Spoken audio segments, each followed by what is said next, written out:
Podria ser la parcel·la d'un càmping, però és el claustre del rectorat de la Universitat de Girona. Una seixantena de treballadors, entre personal docent, investigador i personal d'administració i serveis, s'han tancat literalment al rectorat per denunciar la reducció de plantilles i les retallades en drets laborals, que segons indiquen incorpora la nova llei d'acompanyament que s'ha d'aprovar juntament amb els pressupostos de la Generalitat. Una mica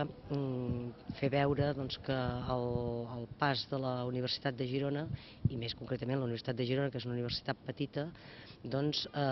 ja no només no consolidem places perquè amb tot el tema de com estan els pressupostos i que no ens deixen crear noves places i tenim molt d'interinatge aquí.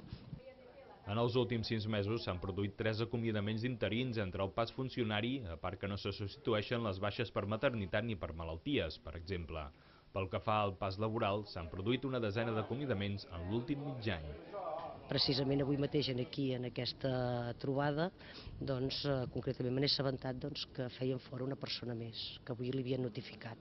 Clar, és molt trist que els representants dels treballadors no puguem tenir ni l'opció de negociar unes condicions, ni negociar o tenir tan sols una planificació, no?, de quanta gent es preveu durant l'any que s'ha de reduir, com es cobriran els llocs, perquè evidentment, com t'he comentat, la plantilla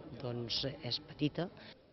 Segons diuen, el pressupost que ha d'aprovar la universitat, que està previst que es redueixi en 10 milions i mig, va en decrement de la qualitat formativa, i més quan l'any passat ja es va reduir en 9 milions i mig, i temen que pugui perillar els drets aconseguits en els darrers 20 anys.